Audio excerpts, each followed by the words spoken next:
Pirmoje kelionės dalyje prie mūsų prisijungė du paslaptingi vyrukai – Nojus ir Kostas ir romantiškoji Ugnė. Šeimos aplinka ne tik palengvino startinį jaudulį, bet ir sukūrė daug bendrų prisiminimų, kuriais tikiuosi dalinsimės ilgai žiemos vakarais.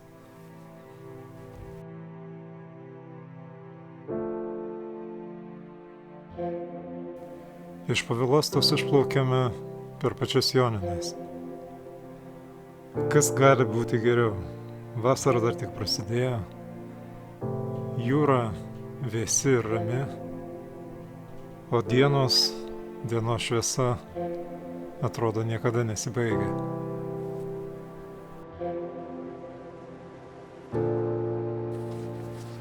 Lauterhorno uostelis, kaip ir visa Forijos sala, nuo Gotlando atskirta Forezundo sąsiauriu, yra šis tas ypatinga.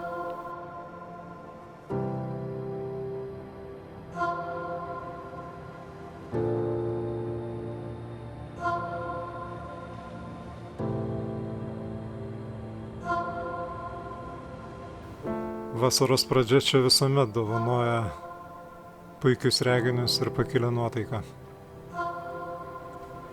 Reikia tik nepatingėti paėjėti 1,5 kilometro iki dviračius nuomojančio ūkininko.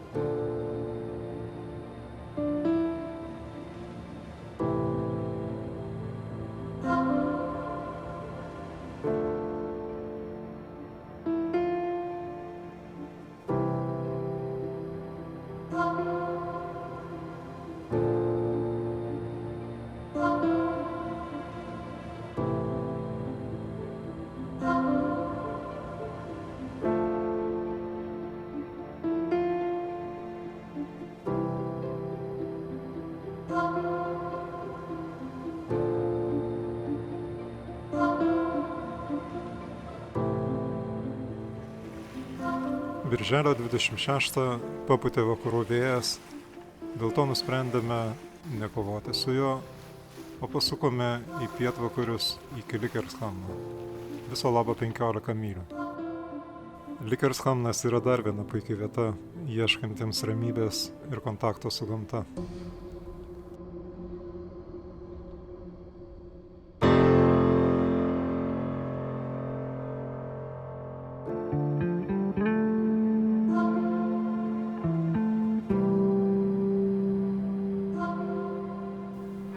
Ir jau sekančią dieną leidomės į 70 mylių kelionę link rytinio Švedijos kranto, kuris mus pasitiko škvalais ir vaivorykštėmis. Stegeborgo pilis vis dar saugo Goeto kanalo prieigas, nors pats kanalas prasideda šiek tiek toliau į vakarus, prie Mem miestelio. Čia mes ir sustojome laukti ryto, nes kanalas darbą pradeda tik tai 9 valandą. Nėra vienos nuomonės, kas gali būti laikomas vienareikšmiu Švediją kertančios vandens kelio idėjos pradininku. Tai galėjo būti ir legendinis karalius Gustavas Vaza ir žymus Linčiopingo vyskupas Hansas Braskas. Šimtmečius brandinta idėja galiausiai pasiryžo finansuoti Baltazaras von Platenas. 1800-aisiais atidarytas Trollhätte kanalas sujungė Vanel ežerą su Göteborgu ir parodė, kad įmanoma pastatyti didelius, sudėtingus šliuzus. Goeto kanalo darbams buvo numatyta 10 metų ir 1,6 milijono riksdalerių.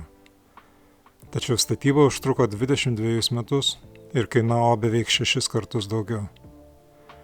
1813 Forsvike buvo pastatytas pirmasis šliuzas, tačiau visas kanalas buvo atidarytas tik 1832. Baltazaras von Platinas mirė 1829 ir niekuomet nepamatė kanalo atidarymo ceremonijos. Už kanalo idėjos vystymą netiesiogiai švedai turėtų būti dėkingi ir danams. 1420-aisiais paskelbusiems, kad rinks mokesčius nuo kiekvieno užsienio laivo plaukiančio Øresundu. Pirmoji jachta, plaukusi kanalu nuo Memo iki Vanern ežero, vadinosi Esplandian ir priklausė karaliui Karlui XIV Johanui. Komercinė laivyba Goto kanale užsidarė 1950-aisiais. Trollhätte kanalu komercinė laivyba vyksta ir šiandien. Turbūt nėra geresnės laivo valdymo varikliu ir švartliniais mokyklos negu plaukimas kanalu. Daugybė šliuzų, kur reikia judėti atsargiai, tiksliai ir protingai, mus privertė sukaupti didelę komandinio darbo patirtį. Pavargusieji visuomet gali atsigauti mėgaudamiesi nuostabia kanalo aplinka.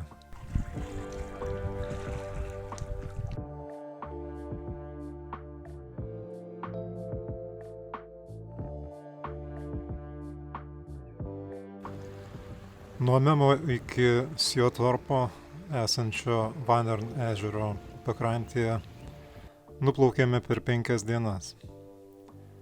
Tačiau laisvai būtume galėję čia užtrukti ir mėnesį, kaip beje turbūt daro ir dauguma švedų atostogaujančių kanalo apylinkėse.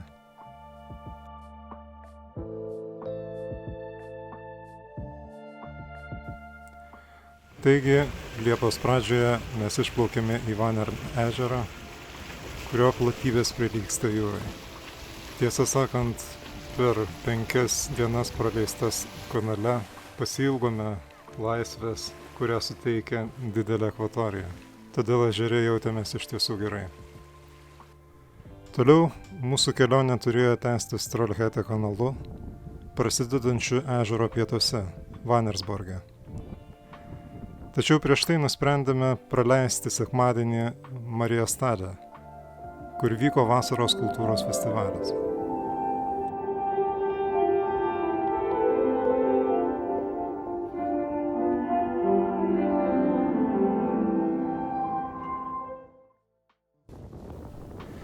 Pirmadienį išplaukėme į 50 mylių etapą link Vanersborgo. Pusę dangaus užėmė lietaus debesys, pranešė apie neišvengiamai iš pietvakarių artėjančią žemo slėgio zoną. Vis dėlto Vanersborgą pasiekėme sąlyginai sausi ir laimingi. Tiesa, prieš patenkant į mariną teko truputėlį pasinervinti, nes plaukėme po tiltu, kurio aukštis tik 16,5 metro. Mūsų stiebas virš vandens yra 16 metrų. Taigi čia prasideda Trollhätte kanalas. Jame žymiai mažiau dėmesio pramoginiai laivybai, bet tuo pačiu kanalo pralaidumas yra žymiai didesnis. Darbas šliuzuose čia taip pat kitoks. Viskas vyksta ir paprasčiau, ir greičiau.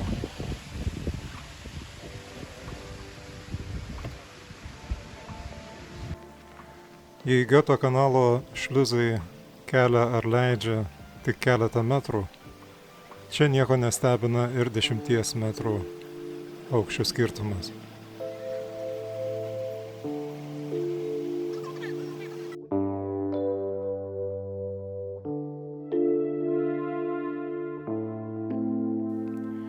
Dar viena diena ir mes jau Göteborge.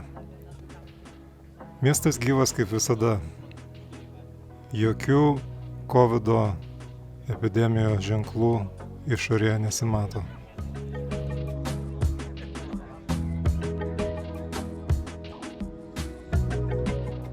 Čia baigėsi mūsų kelionės etapas. Čia turėsime atsisveikinti su vaikais ir iš čia pradėsime naują etapą su nauja komanda.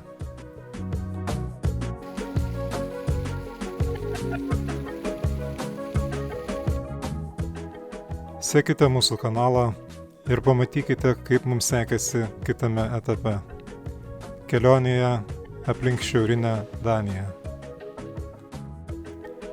Ačiū, kad žiūrėjote. Nepamirškime, vėjas vis dar nemokamas.